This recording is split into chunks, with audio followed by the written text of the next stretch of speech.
Hey guys, welcome back to another episode of Sapient. Today we have Jaclyn on the show. Welcome, Jaclyn. How are you doing today and what's up? Thank you. I'm excited to have a longer time window to talk to you today and see where our conversation goes. Yes. How are you doing today? What's up? What's going It's on? good. It's funny. I say that because I've been on a lot of podcasts and a lot of people give me about 20 to 30 minutes for a hmm conversation. And Yeah. by the end of it, they're usually like, I could talk to you for hours. And hmm then I'm like, why Yeah. are you creating 30-minute sessions? Yeah. And I so can talk to you for hours. I'm happy about that actually, because the density of the work that I have to offer requires hmm much more of a conversation than a 20-30 minute conversation. hmm Yeah. And that's my next question. What do you do? Don't tell me I don't know. Well, it's funny. I'm in the process of launching a business right now, and I hmm was just given the title as CEO of the Cultural Catalyst mm Network, and I'm the co-founder hmm of the Cultural Catalyst Network, which is, being a CEO and running a business is its own skill set. Yeah. And then underneath that, I'm really the architect of the system hmm in which we're actually applying the science of how does cultural change happen? How do we not just make incremental impact, but exponential impact? hmm And then actually having consciousness be the root as to how we create systemic change. So I'm the architect behind the cultural catalyst system. hmm And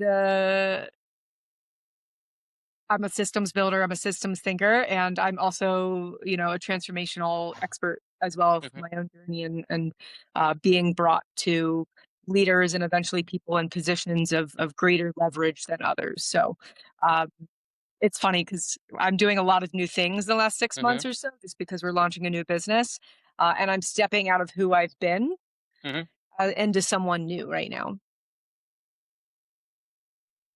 And where did it all start? Or why did it all start?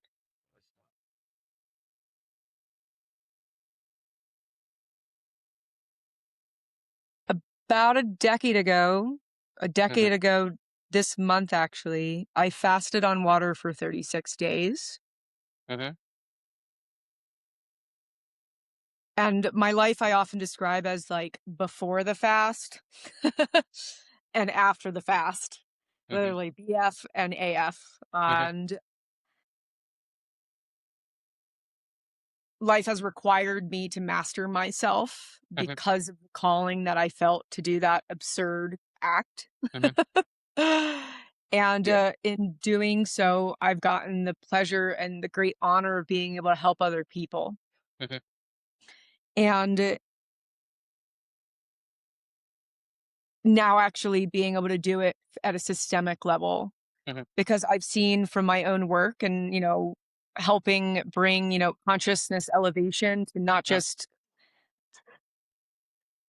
bringing it to everyone, and at the same time working with key leaders in systemic critical leverage positions. I've seen firsthand um, my work with them, which I call surrender with precision, hmm in which I've seen full systemic change happen just by changing their consciousness using the mechanism of surrender and emotional freedom techniques. So I have gained this skill set because of what I had to go through with the fast.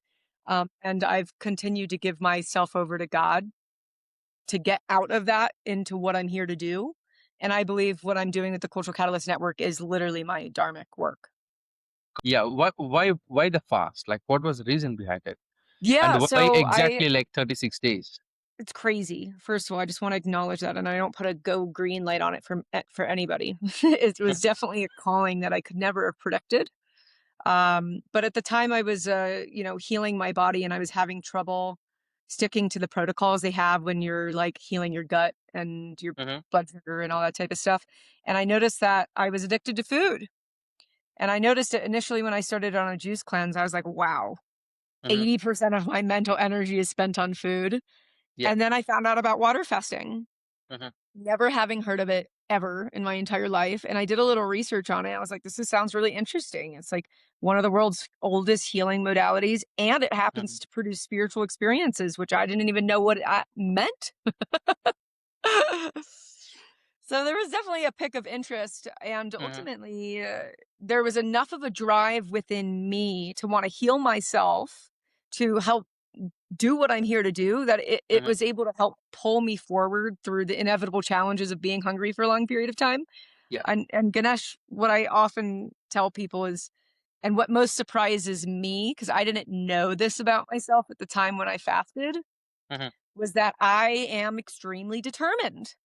Mm-hmm. And when I set my mind to something, it You're is on to it. basically. And I Yeah. didn't know that I had determination Mm-hmm. and literally mastery in my gene keys chart. Like that's Mm-hmm. literally part of my that system's genetic expression. And so, boy, did I get schooled. Mm-hmm. And I've been in the school of life intensely, Mm-hmm. traversing many states of consciousness through the fast and after the fast, and ultimately actually anchoring a lot of the stuff that I got to experience during the fast into who Mm-hmm. I am and what I do.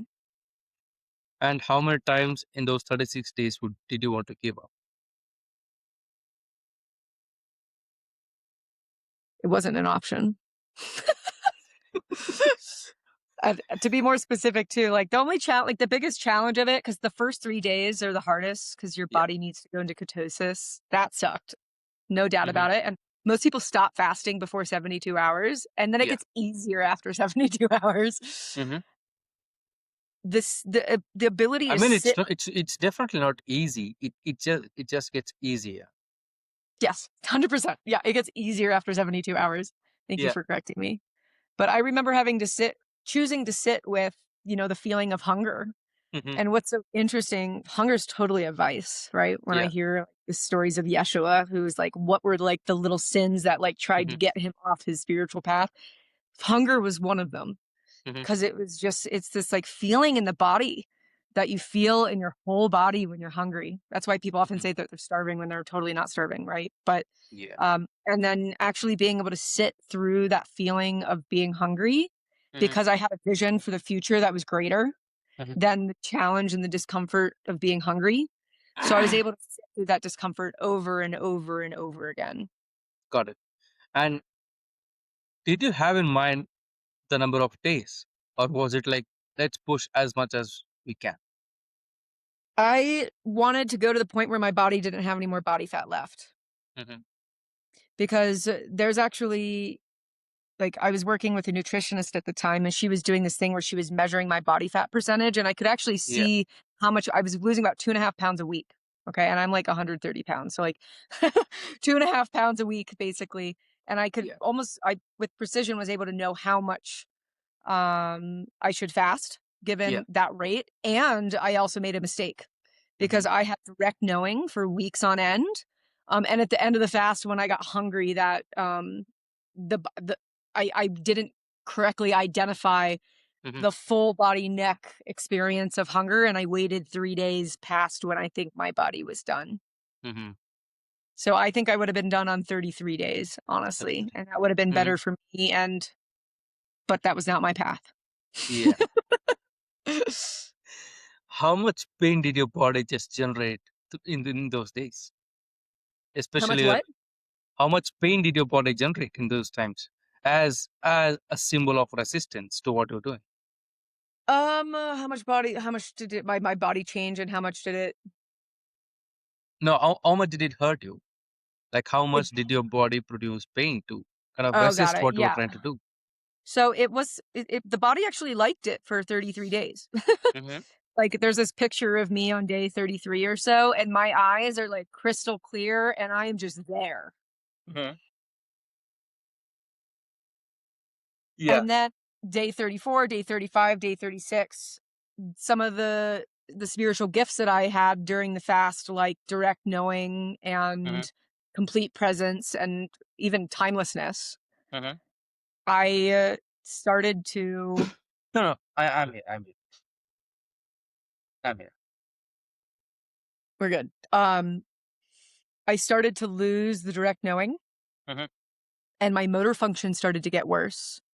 And I'm really good with my hands. Mm-hmm. So I'm like, I've been an athlete, so I'm just more, I guess, ambidextrous, ambidextrous, something along those lines. Ambidextrous. Yeah, I'm really good with my body in space, and it was going worse actually, and then my memory started to get worse, and my mind started to get cloudy, and that was just the beginning of what ended up being a spiritual crisis. Hmm.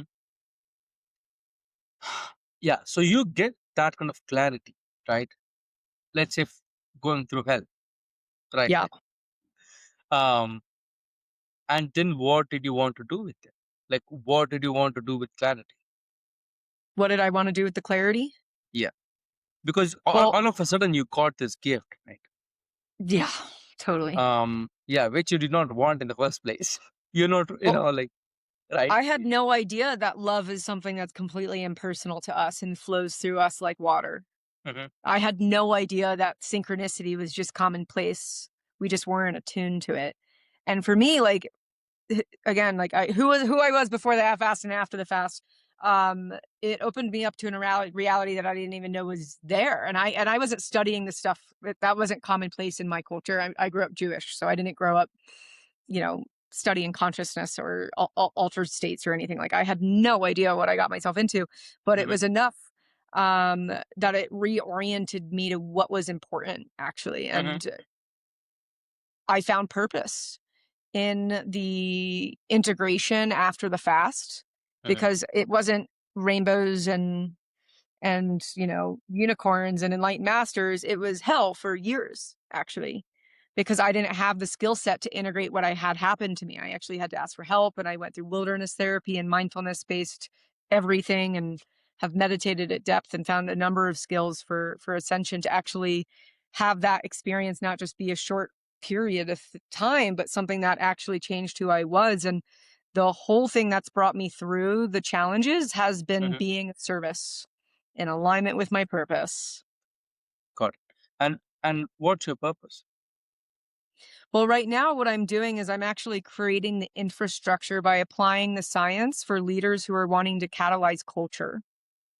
I'm actually creating a system, and we're actually in the process of enrolling our first founding member at the moment, to actually take 60 years of change research of how does change happen from the individual to the organization to the community, alongside Dr. David Hawkins' Power versus Force. Why did Gandhi overcome the British Empire? Not through force, but through power, and MLK, and same thing with Churchill, showing that consciousness is actually what creates systemic change and not just strategy or behavior. And then adding that with Dr. Benjamin Hardy's scaling science into one integrated system to what I call create the infrastructure for exponential positive cultural change. Got it. And people who are going to be in it, right? What can they expect from that? The biggest thing that they can expect out of that is a transformation from who they've been into this next iteration of themselves as a cultural catalyst. And what's so cool about the cultural catalyst identity is it's unique for each and every one person. So for one of our members, that being a cultural catalyst might be meaning impacting millions of people through her books and through her EFT community and through her land regeneration project that she's working on specifically. And she's also creating new cultural norms through her work. And same thing with another member of ours who has been a lawyer for her whole career and has built a huge business helping lawyers, actually taking some of the wisdom that she's been helping lawyers with and actually helping serve a greater amount of people to actually help them with liberation in regards to their finances. But they come in with financial struggle, and what they actually get is liberation. So we're at a really interesting time in history right now where what's been and where we're going is changing. The rise and fall of empires, as Ray Dalio talks about. Like, we're literally in a transition period from who's been in power to who's in power next.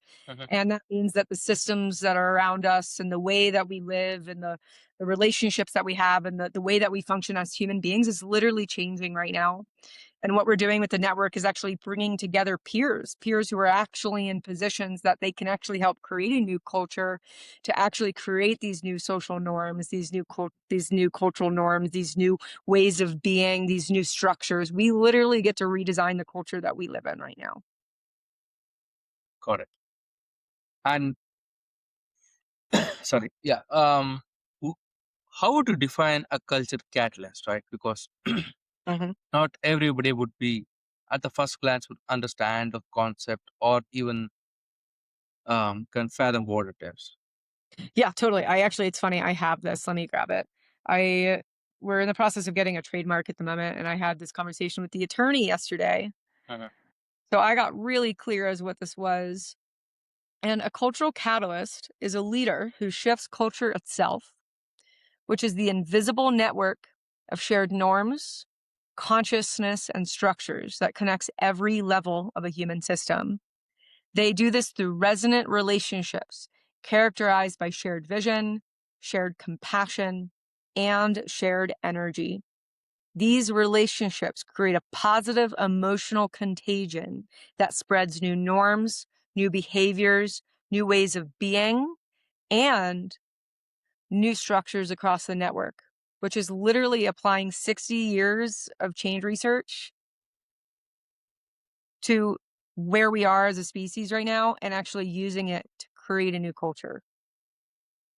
And for a layman, right, who doesn't know, who doesn't care about it, let's say, right, what will be the changes that they will be able to see from a person or from a leader, right, who went through this? Mhm. Well, the biggest thing that you'll be able to see is that you'll see someone who's already achieved success on normal terms and then actually start using their attention, their energy, their resources and their teams devoted to a higher purpose. So again, that lawyer example, she's built a $13 million business helping lawyers, and she's also achieved financial liberation herself from going bankrupt literally to $13 million in revenue. And so Hmm. what she has to offer is a transmission of who she is, first of all, in Hmm. addition to the actual structures that she's had to learn to go from bankrupt to financially liberated. And on top of that, there's a new consciousness that happens when you have someone who's literally doing that to the masses, per se. So we have people who are in positions where that's actually possible right Hmm. now. Yeah, but I think what I'm asking is, on ground, what do you think would be the changes? What'd you say? On ground, right? So in an organization, Mm-hmm. let's say there are like 1,000 people work in an organization, right? Yeah. And if the leader of that particular organization went through this, Yes. what would be the changes on ground? Like, Got it. Yeah. yeah, So the changes on ground would be a shift in focus in terms of the organizational priorities. okay, got it. And would that be the reason I'm asking is because um, you know corporate culture is notorious to spend money on wrong things,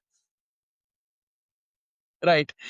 They would rather spend money on fixing PR than fixing the issue, right? Uh-huh. So yeah, so the reason I asked you is particularly that question is because like leaders do go through a lot of programs and seminars and stuff, right? And they often don't change it all, like, Yep. that's my perspective of asking you, like, what are the changes on ground that would Yeah. help, because at the end of the day, if enough people, right, in a corporate environment ask the leader to go through something, they will go through it, right?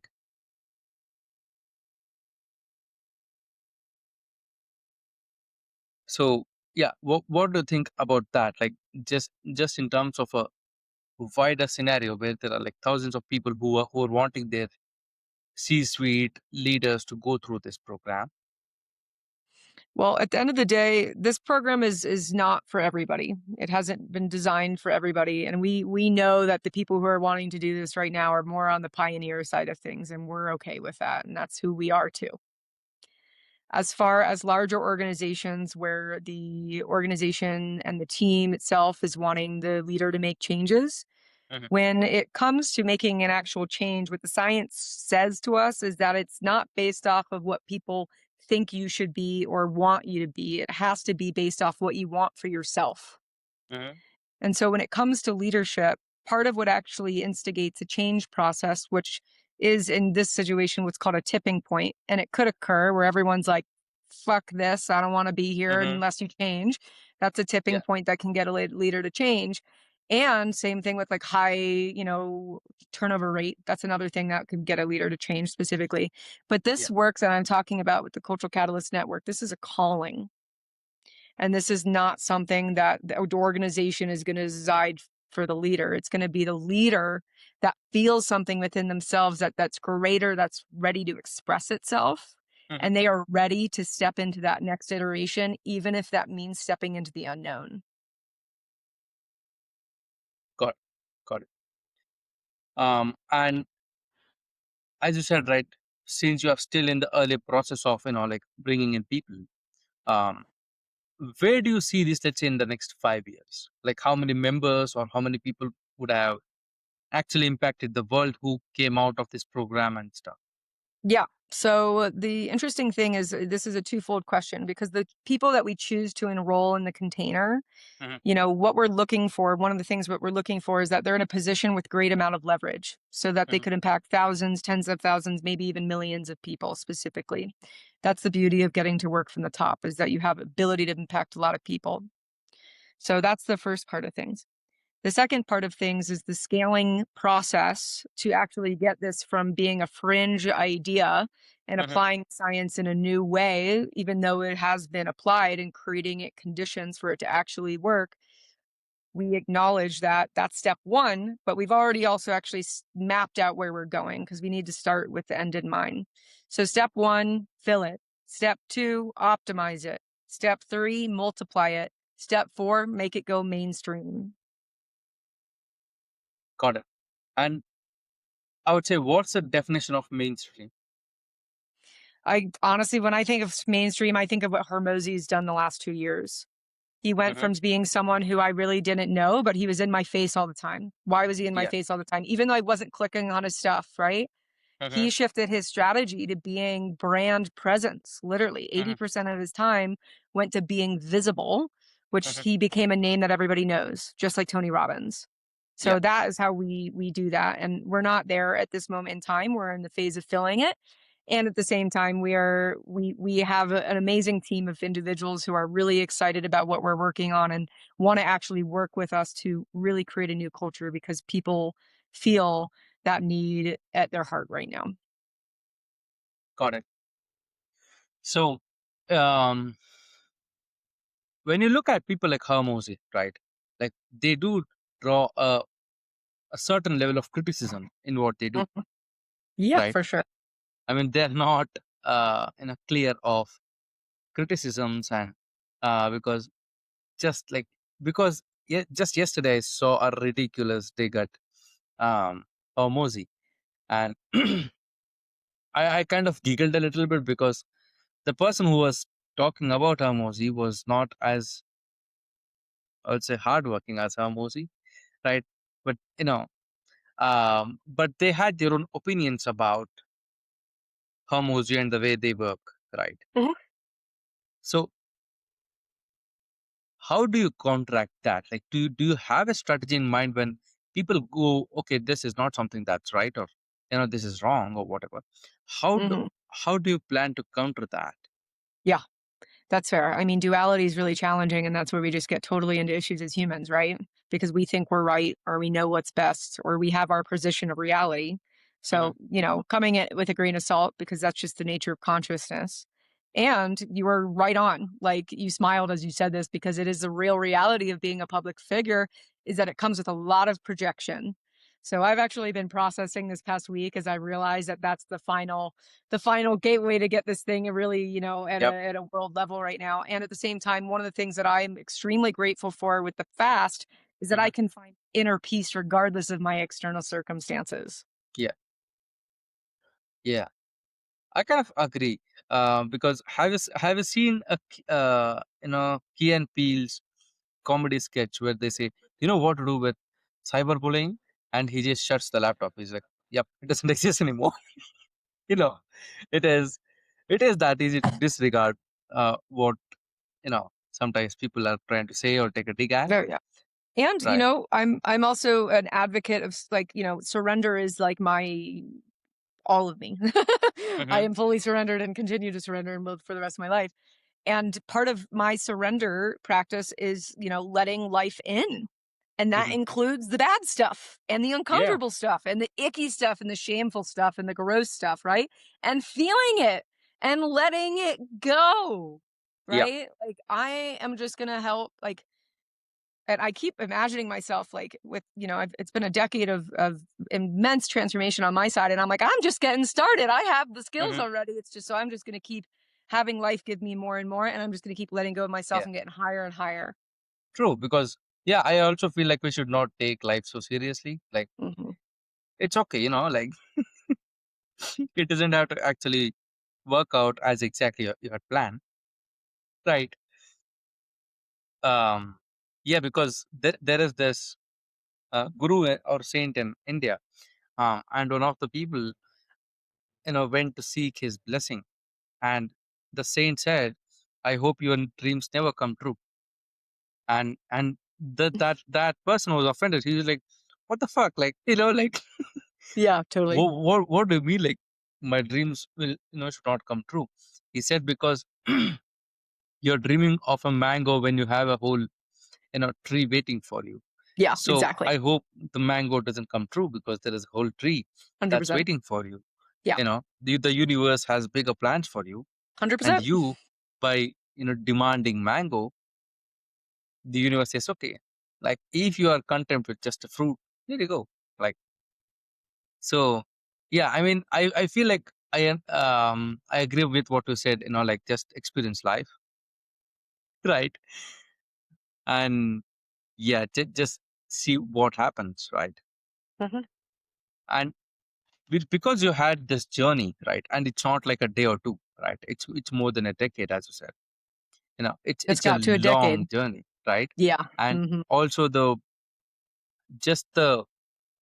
I would say the graph of life is not plateaued, right? It's like Hmm. you must have seen the highest of highs, the lowest of lows, um, and you must have like went through scenarios where you said fuck it, like I don't know what the fuck I'm doing, but I'm going to do it anyways, right? And from there to going to the lowest where you said okay, I'm going to like give up maybe, right? Um, what's your suggestion to somebody, right, who is wanting to kind of search for themselves? Yeah, totally. Well, the seeking, let's just Hmm. call that seeking. Seeking is, very human. Hmm. And it starts external. Hmm. We start seeking, we look externally, everything for all these teachers and these gurus and all these Hmm. cars and all these houses and the next best this and that and job and partner and everything in between. And then there's this like ache and dissatisfaction Hmm. and stress underneath, right?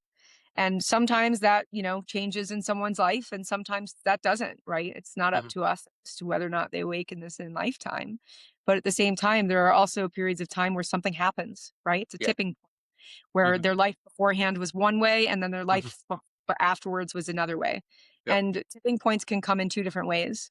We can cause tipping points ourselves, Hmm. which is harder in a lot of Yeah. ways because we, have this neural pathways that have been trodden a lot and it requires a lot of energy and a lot of courage to be able to Hmm. jump out of what you've been into something new. So internally and choosing to do it yourself is the first route. And then the second route is having something external make you change. Hmm. So when it actually comes to change, I always say it's like, well, you're welcome to wait until life hits you in the face with a 2x4. It's up to you. Hmm. Yeah. Yeah. I agree. But do you think that the tipping point is not one particular timestamp in life, but rather it's progressive, right? So you go towards something, and finally one day it clicks and it changes, right? But the Yeah, change does take time totally. Yeah. and And it's and interesting. effort. I mean, it's, I'm a student of Dr. David Hawkins and his scale of consciousness and power versus force. And he's been a huge student. He's been a huge teacher of mine. And Mhm. one of the things that he talks about is most people actually only move up the scale of consciousness only a few points in their lifetime, Yeah. right? That's like so little in Mhm. like the grand scheme of things. But then there's Yeah. people who make massive leaps, right? Yeah. I was totally in fear. Like my family hangs out in fear. So I've had to let go of a lot of fear. I still let go of fear. It's just out of the nervous system. It's gone. And by doing so, I have willingness and I go up into courage and acceptance and sometimes joy, even love, right? Like I'm Mm-hmm. able to access higher states through surrender specifically, Mm-hmm. and literally rewire my brain and my behavior and my actions. I've Got learned it. how to do that specifically, but not Mm-hmm. everyone has that skill set, right? And so Mm-hmm. when we look at what actually makes sustainable and desirable change, it actually starts with who you want to be Mm-hmm. and your ideal vision of who you want to be. It's called your ideal self. Mm-hmm. Or there needs to be a collective shared vision Mm-hmm. that everyone gets on the same page with, which creates something called PEA, which Mm-hmm. stands for positive emotional attractor, which is literally the physiological state Yeah. that you're in rest and digest. Your Mm-hmm. neurotransmitters in your brain are open-minded and Yeah. collaborative. Mm-hmm. And it also is regenerative on the body. It sustains you. And if you're in fear all the time, or if you're contracted, you don't Mm-hmm. get refueled. Literally, you're in Yeah. a negative momentum loop. So Mm-hmm. that's why life often gives us circumstances where we have to change. And Mm-hmm. then other times, like we can actually learn how to do that ourselves and create tipping points in our life on purpose. Mm-hmm. Got it. Understood. So like let me steel man this next question um, as a counter argument, right? Because if you look at today's world, right, a lot of people argue that in life you need your basics covered, Mhm. right, in terms of your necessities. One thing I have noticed talking to founders over the years is that revenue is usually not the real problem. Money might be coming in, but clarity is missing. A lot of business owners know roughly what they are making, but if you ask them what their real profit margin is, where their cash is actually going every month, or whether the business is financially healthy, things start getting fuzzy.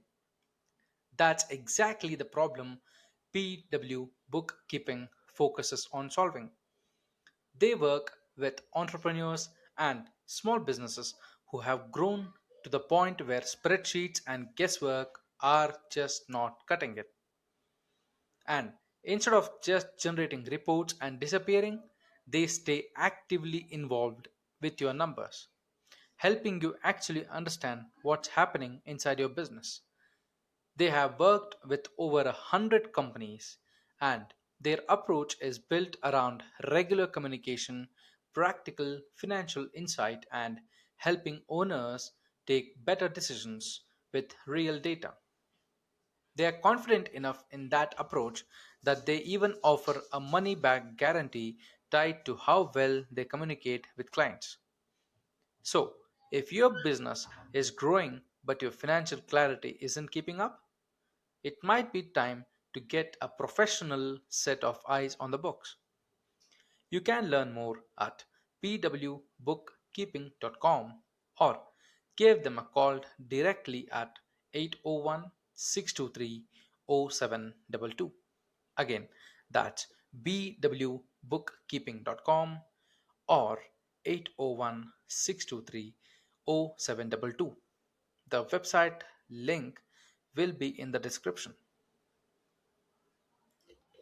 So, Even actually think about spirituality or awakening or searching for purpose. yeah, totally. and and when because there are people who say like you should start looking out for yourself or search for yourself today, and the person is going, I don't think so because I don't know where my next meal is going to come from, Yeah, totally. right? So w- on this spectrum of argument, where do you stand, at what's your take on it? Yeah. So since I had a chance to reach, unconditional love and peace at 25 years old and for weeks on end, and then, spent the last decade integrating it, I have a different perspective on this because I did wake up at an Hmm. intensity that is way beyond my peers and most people on the planet, quite frankly. So, um, what I have found in regards to material reality and living in material reality is that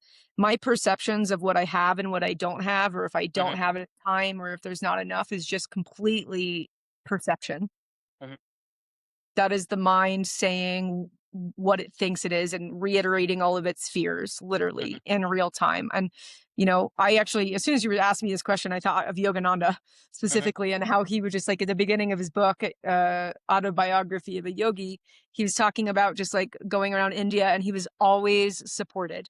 Literally, he was always given food. He was always given what he needed, Yeah. right? That's been my exact experience. It might not have looked in the way that I thought it would. And that's the thing. If people are attached to being able to receive and make money in a specific way or getting to support themselves, then they're not going to be able to see the alternative routes and possibilities and people and experiences and that are literally made just for them. Got it. But would it apply to masses? Would it What? apply to masses? Like, does it make sense when you, I would say, scale it, right? So when you look at it from a Yeah, totally. societal point of view, right? Because a human does still have this tribalism engraved into their DNA, Yeah, right? totally. So do you think it would work at scale? That will I necessarily work at scale in that specific way?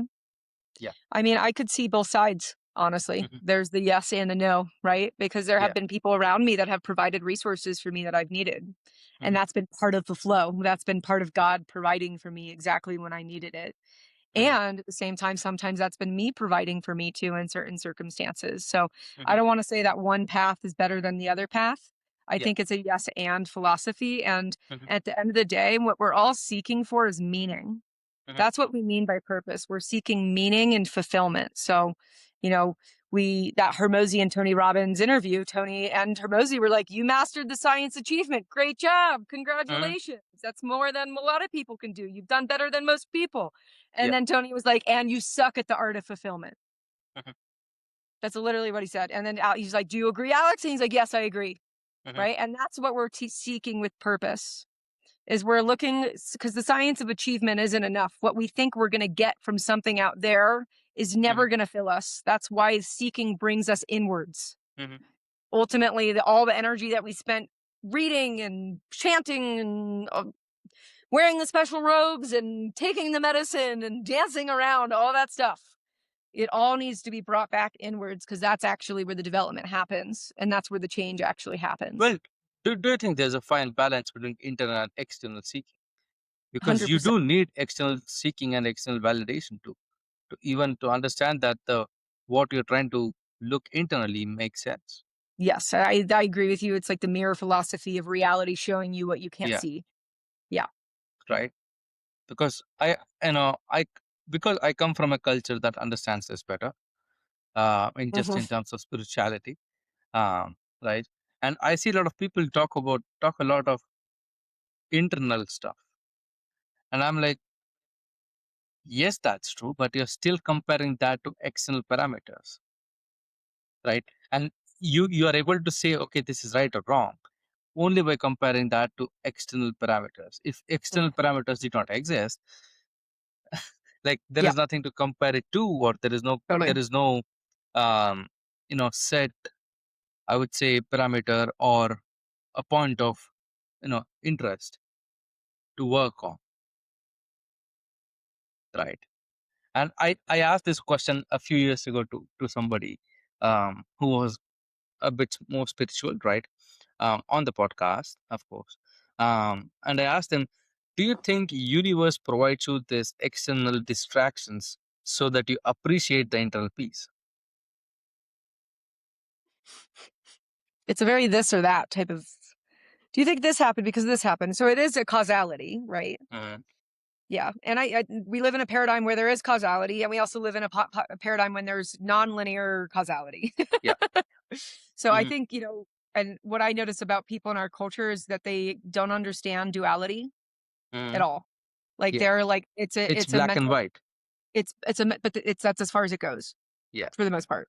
It's a mental construct, and no one it's very few people have an embodied understanding of duality. And that's where I think a lot of people get stuck. It's like, we're going to go super extreme like I did. Like I've had to find the middle path to recover over here immensely. And that's why I have the yes and philosophy. And that's how I see that we can integrate the greater than us and what's happening right now into oneness. Got it. And what's your final words to somebody who's listening to this? If you catch yourself saying or for things, then you are likely in extreme thinking. Mhm. So what I mean by that is that when we say this or that, literally the Mhm. mind goes, it literally uses both the hemispheres of the brain. Like you can almost feel it when saying it. And Mhm. that is literally like how the mind and the brain is structured to process. It Yeah, creates things that exactly. create separation. So as long as we say or in our vocabulary, we are limiting our possibility of what we experience and see and feel and sense, and really are just like overall ability to see reality. Okay. Mhm. And for people who are wanting to expand their reality and to be able to see more, experience more, have a greater vision, have a greater impact, literally just changing the word and. Mhm. So instead of this or that, I'm like, so for example, I was at Burning Man a couple years ago, and this guy runs up to me on the top of the Burning Man statue, and he was like, "This is all an illusion." And I Mhm. look at him and I was like, "Yes, it is.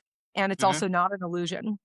Yeah. And then he looks at me and he was like, "Oh, you know what you're talking about." And then he starts blabbering to me about an acid trip that he was on.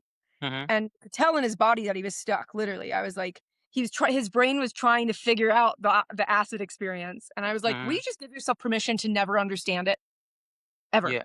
Mhm. And it literally popped him, right? So that's what I mean is we need to acknowledge the physical reality, and we need to Mhm. acknowledge the non-dual reality, because for us to be able to transcend the part of our brain that thinks in opposites, it's the only way we're going to be able to access it. Yeah. I mean, we would have to be very careful with shifting from or to and, right? Because it could lead to some bad outcomes, maybe. Well, can I tell you about the body of work that actually comes from, though? Yes, please. So that actually comes from dialectical behavioral therapy. It stands for DBT.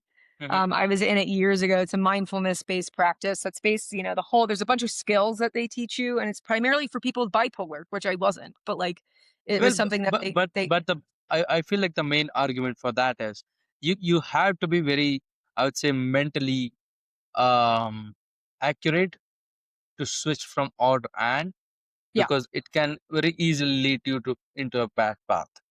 or even the word always. That's another one. When people Yeah. are like, this is always, this is will never be, and I'm saying was almost always. Hmm.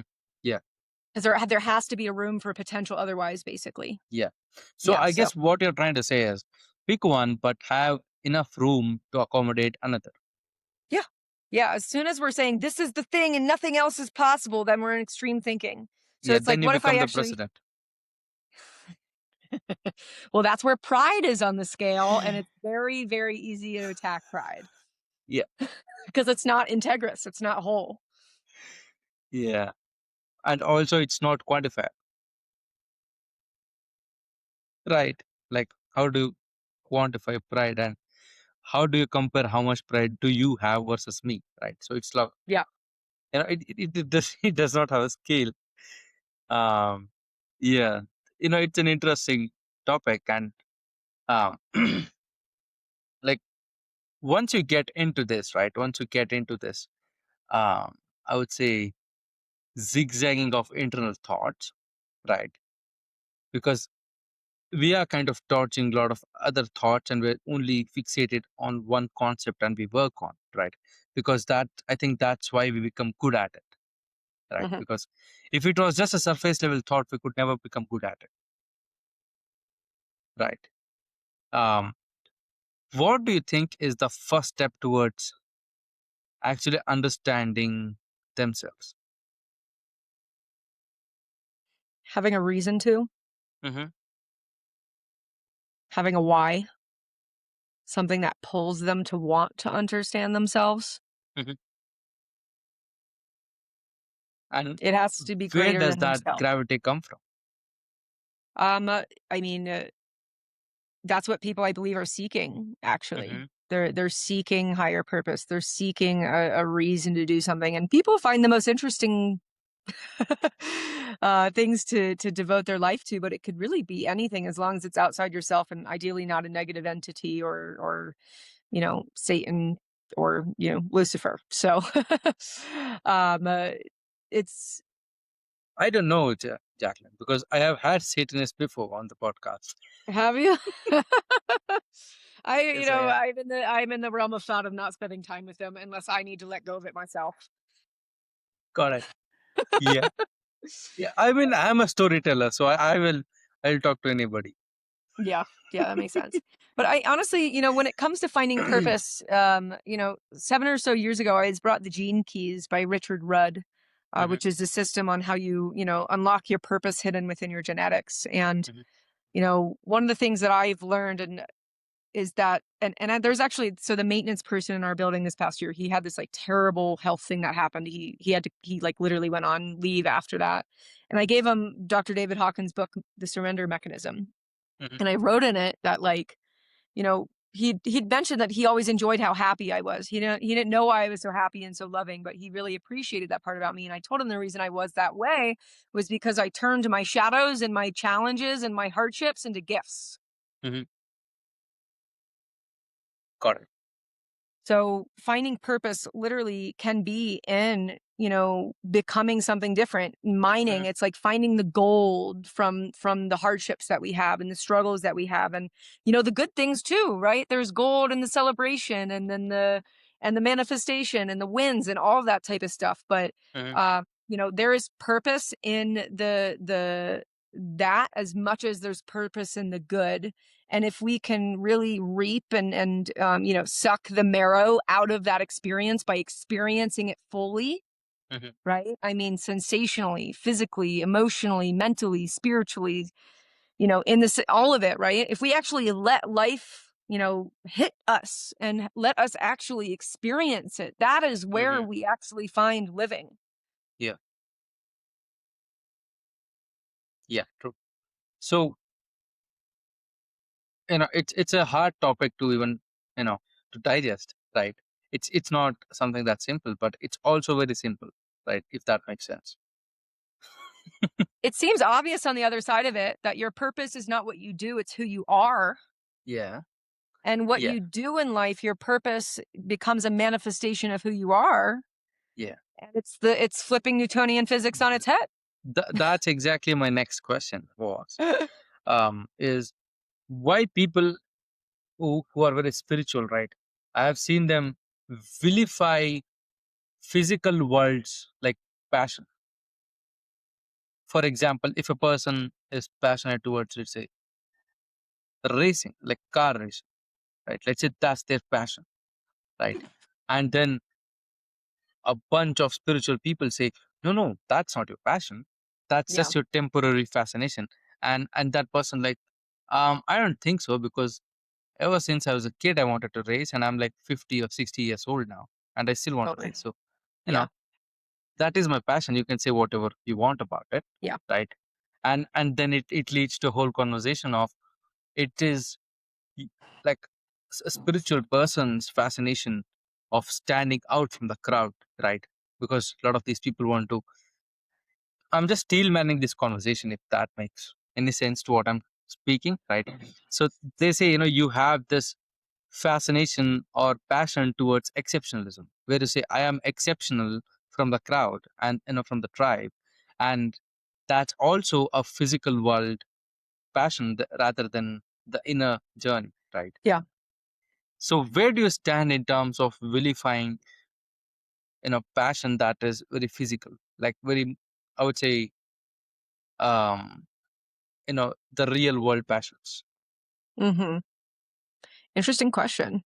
So you're saying basically, well, where do you find the reality passions when you have people who are up in the ethers and discounting passion from happening in reality, basically? Yep. Got it. So I mean,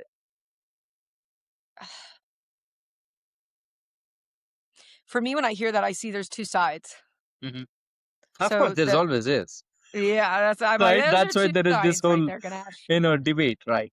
Yeah. So and part of being able to find wholeness and duality is being able to sit with both without changing them or trying to judge them. So, you know, when we look at the person who's in physical reality with their passions per se, that is really just what it is, right? So Hmm. anyone's perception or communication of what they are doing or what they're not doing is literally just perception, which is Yeah. subjective Hmm. and not based off reality. It's Yeah. just not, they just are there. Mhm. And Yeah. even at the higher levels, they are like, they're not there Yeah. specifically. So, um, being in physical reality is the experience of being in the now, specifically in the body, in the observer, and noticing and experiencing whatever the body is experiencing Mhm. without judgment. And so, one of the things that we need to be aware of is that the mind is conditioned to judge. Like, that's Mhm. literally its function. And it can turn inwards on itself and it Mhm. can turn against other people.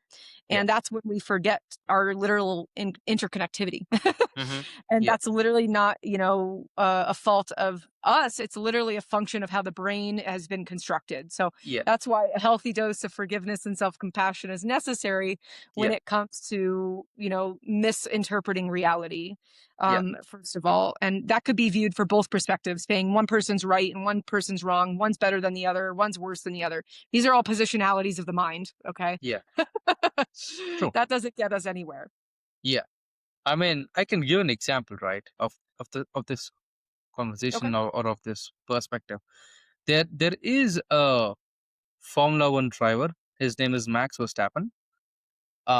And his quirk, or let's say his superpower, is, you know everybody knows that Formula One is taxing, right? It's the most like hardcore racing sport, because you lose bunch of weight, you lose water, and it requires sort of mental bandwidth, right? And while other drivers are operating at 100% of their mental bandwidth, right, to drive Mhm. the car around, this guy probably uses like 40% of his Yeah, mental that makes bandwidth, sense. Yeah, yeah. and is able to outdrive, other people, Mhm. and he's able to extract the best out of whatever, even if the car is shit. He's Yeah. like, yeah, I can extract so much more than other people, right? Yeah. And when people speak to him, he says, driving for me is kind of meditation. 100%. Like, he's just zoned in. He doesn't have to worry about anything else, right? And um the the reason that it's visible is because after the race is over, right, other people would go and rest, would go to parties and stuff, right? This guy jumps on like a driving simulator and just keeps racing. Like, that's his, Huh. right, that's his purpose, is what he believes and he thinks, right? Now, a lot of people say, oh, that's not meditation, right? That's just doing a chore, doing a task, Uh-huh. right? And they say, no, you have to look inward and you have to look more deeper to find purpose, right? Yeah. And then I think when you look at it from that perspective, then of course the counter question is, what do you know? Right? Like, I think that's what other people ask, the people who are vilifying these passions, right? And they say, Mhm. what do you know? Like, if you actually know what, whatever you're talking about is the truth, right, then why are you even talking? Mhm. Yeah, silence and not needing to talk about it. Right? Because that person is not hurting your persuasion of whatever you're pursuing, Mhm. Mhm. right? So I'm just trying to explain the the basic tribalism, mindset of a human, right? To get into a tribe, to by vilifying somebody, or vilifying an act, just like Mhm. condemning an act, right? Because that's what 8 out of 10 people do. So the ninth person is kind of obligated to do the same. Mhm. Yeah, that's part of the challenge of the change process, is that Yeah. the people that are around us often keep us where we are. Mhm. Yeah. And they kind of enforce these, I'd say, uh, cognitive rules and boundaries, right? That you better play by, right? We call that, it's in the science of change, that's called the ought self. Hmm. Who you Yeah. ought to be. Hmm. Yeah. Because if that was not the truth, then cults would not exist, right? Well, I think it's good to an extent, right? Like, at some point the culture got us to where we are, but at some point, Yeah. the cultural norms aren't helpful anymore. And that's kind of where we're at. Yep. At least over here, Mm-hmm. there's a lot of cultural norms that are hurting our planet, that are, Mm-hmm. causing a lot of issues. Yeah, it's just we're in a place right now where what got us here is not necessarily going to get us where we need to go, which in our case is just evolve and survive. Do you think that's because West, like the country as a civilization, lost their purpose? Hmm. Because I heard this profound, meme on Instagram where they said, "Look at what we have done. We went from,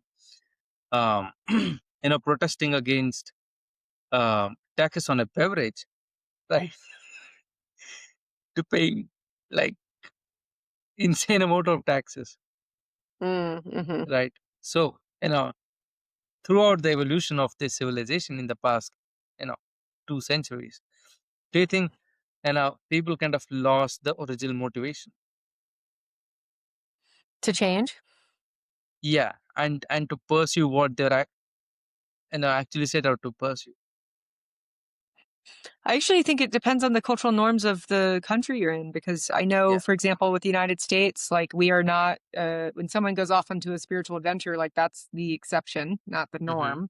And from Mm-hmm. what I'm hearing about India, that's the opposite over there. So like Yeah, that it is. spirituality is much more Yeah. integrated into your culture specifically. Mm-hmm. So, um,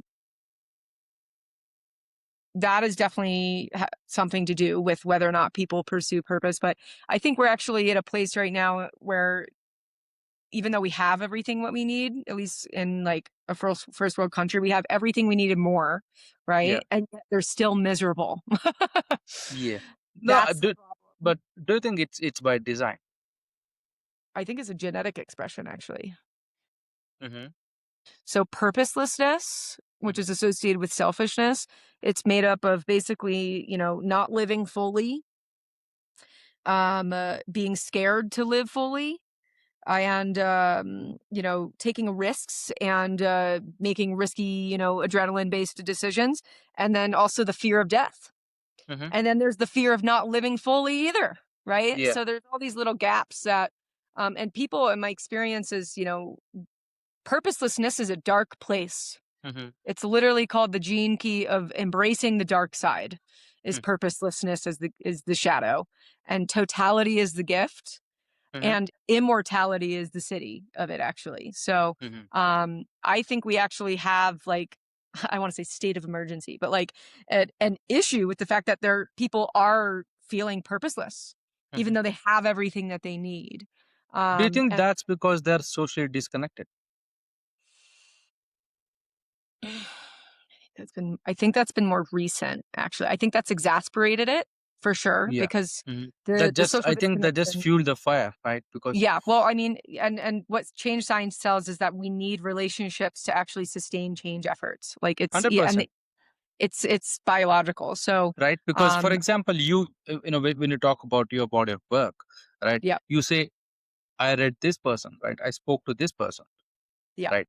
Like that social connection kind of ignited and helped you accelerate the journey, right? mhm. And now, and in today's generation, I think it's the same with every younger generation when the older generation says, yeah, the next generation is shit, right? Well, I mean, I And for the first time, young kids are more, I would say, desensitized, right, from socialization because they have this social networks, which is not social at all. They do not have enough spots to encourage hanging out or, socialization, right? So I think my question is, do you think the next generation is fucked or not? you know, I think we're in for some challenging times ahead.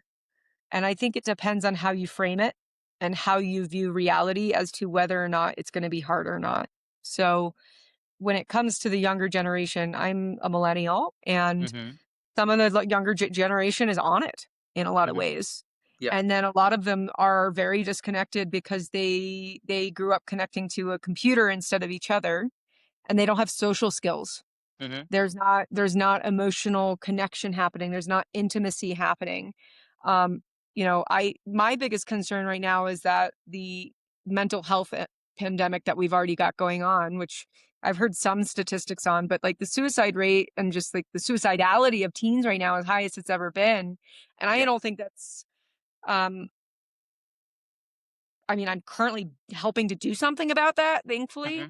Mm-hmm. And I can sit in the reality of that, in some circumstances it's not looking good. So some ways I'm like, we're fixing the problem.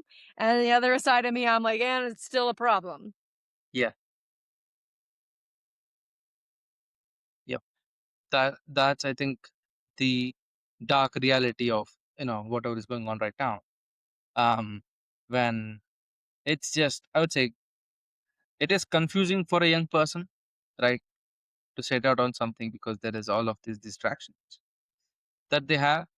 But also, it's like they have access to this vast knowledge that they don't know what to do with, Yeah. right? Um, and I saw an interview of a person who was an ex KGB spy, and yeah, in the 1980s or something, and he was part of the information war, right, Mhm. between US and the Soviet. And he said that we studied people and we understood that if you can convince someone of bias, no amount of facts will be able to change their mind. Yeah. So in other words, no amount of knowledge will, is enough Yeah. if you have enough bias. Yep. And unfortunately, human brains start out with bias, Mm-hmm. right? As you said, either it's fear-based system, Mm-hmm. right, or or it is seeking-based system, like resource seeking, right? And we cannot seem to get out of those two somehow, But at the end of the day, I really think evolution's just playing itself out and we just get to play our part. right? Yeah, um, I agree. Yep, and yeah, any final words to our audience as we move towards closure? Yeah, totally. If anyone who's listening to this, identifies as a cultural catalyst and you want to find out more, you can find out more at culturalcatalyst.net. You can find our masterclass and more information about what we do, including all of our socials on there. And for anyone who's like, I want to move and do the next thing and actually go through transformation and start literally, go from who I've been to, what's next for me. We've got a weekly master class Mhm. that's really, really, extraordinary. And they can sign up for that at culturalcontribution.com. Got it. Thank you so much, Jaclyn, for being here. Mm-hmm. And of course, all of Jaclyn's link will be in the episode description so that you can click on that and go check her out. And if possible, just speak to her because she seems like a regular person, whom you can just talk to. And yeah, to my audience, guys, this is the end of the episode. Thank you so much for being here. Thank you so much for being part of another conversation. And yeah, until next episode, just chill out, right? Just calm down. And yeah, just enjoy your life. And as Jaclyn said, leave some room for the ant. With Yeah. that, thank you so much. Take care Yeah. and see you in the next episode.